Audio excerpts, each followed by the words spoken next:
This is the 2022 Yamaha Mio Fazzio. Look at that. It's so nice, it's so clean. It looks so different for now.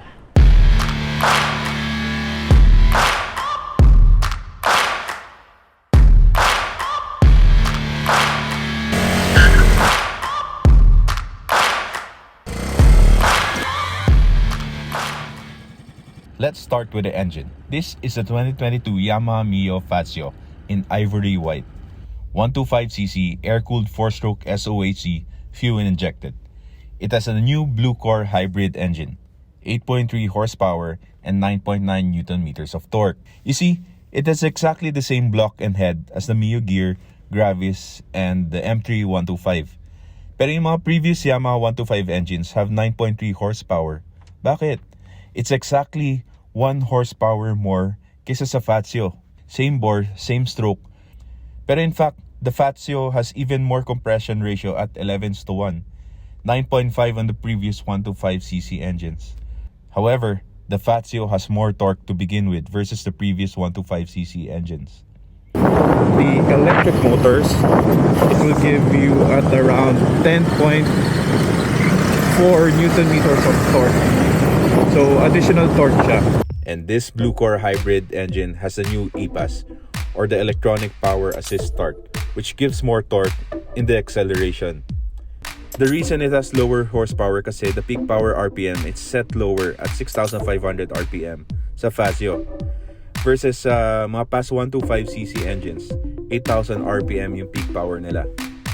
You see where I'm getting here? Excited na ako. Gusto ko na i-modify yung engine ito. Big block na, tapos gawin natin lightweight yung loob para more RPM, more horsepower. But the question is, how does it ride? Yeah, sakto lang yung power. Hindi mo naman masyado maramdaman yung electric power assist. Isipin mo na lang na may dala kang 125cc na scooter. The ordinary Mio 125. Just like the Gravis. At I have no complaints with it. Na-ride natin siya ng konti. Yun lang. Paano tayo makakalabas?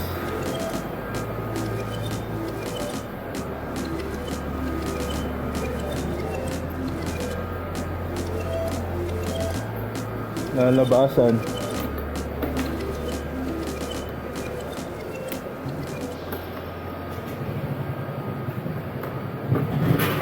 Napakadali.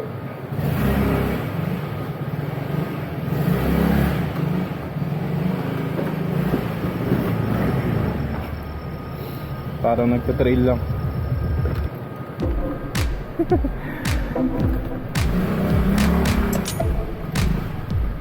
Let's go. Motherfuckers.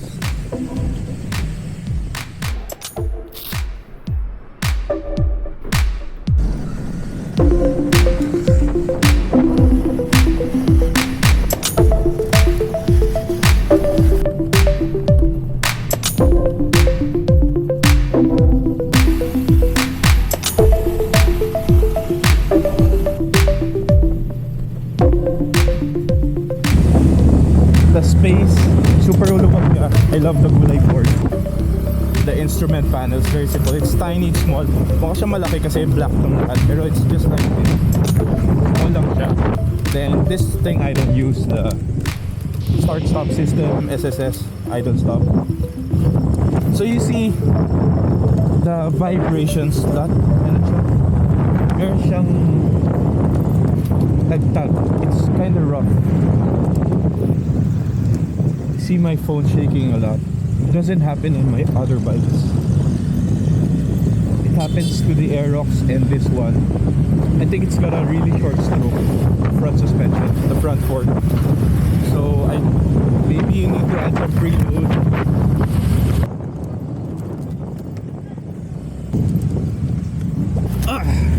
Wow. Bottom.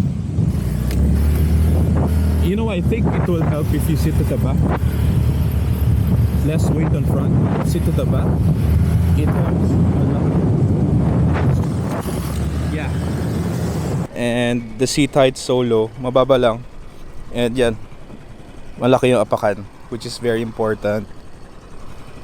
As usual, meron siyang pillion foot pegs, quiet exhaust. You see it's running right now.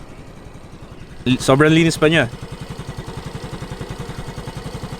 LED yung kanyang headlights.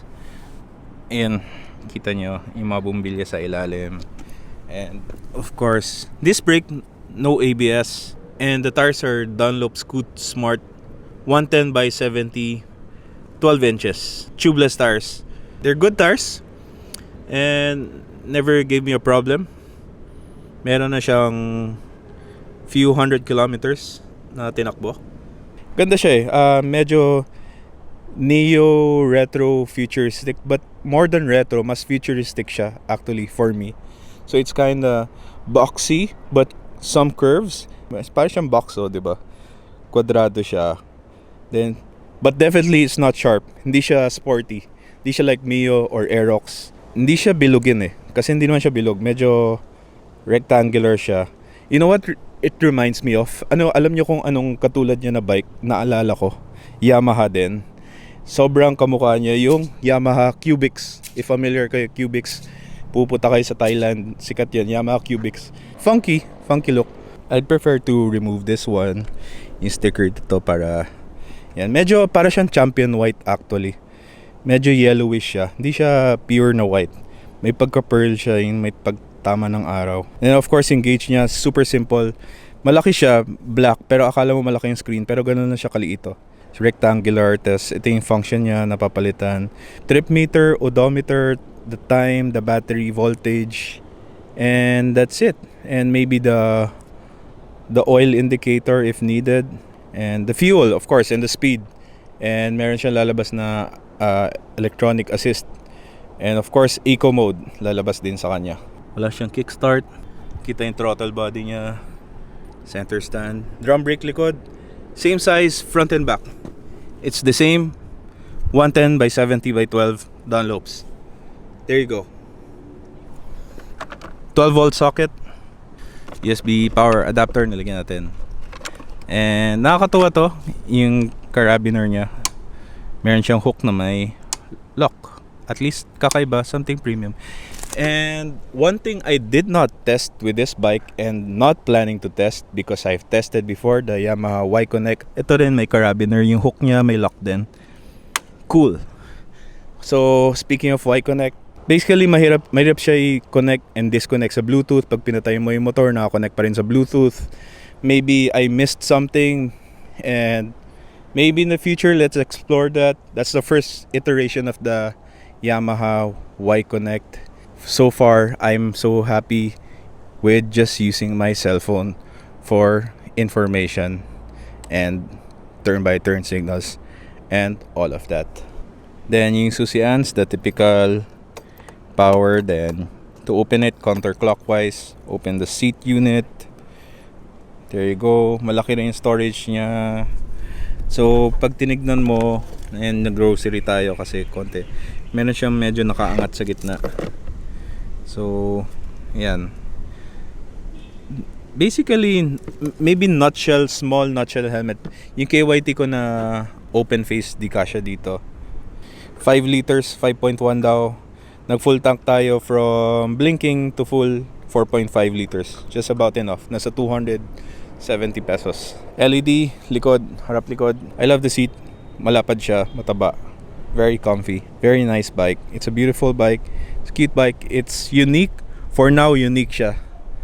But yeah, magandang magkaroon tayo ng Mio na ganito. And nakuha na natin to ng 89,990 pesos SRP. May free bell mola pa nga na helmet to. Nakuha natin from Moto Access Sandoval. So sila din yung Yamaha 3S sa Buting. Sila din yung Moto Access sa Cainta. Sila din yung Blip Motor sa Bacolod. Tropa natin sila, si Sir Olan, Miss Pam. So walang special treatment to. Pinila ko to since I think October. Pinila natin siya. And ngayong December lang tumawag. Nakakuha tayo. Nag-iisang unit na kulay puti.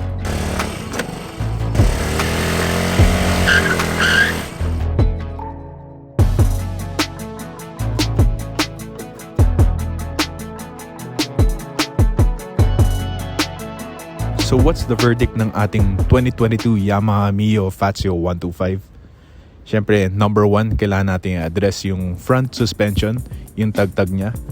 nagbo-bottom siya para sa akin. Siguro kasi mabigat ako. And nasolve ko siya immediately by sitting at the back, uurong sa likod ng upuan. Pero yung long term niya, tulad ng ating Aerox na V2, nag-repack tayo, add tayo ng fork oil or add tayo ng preload.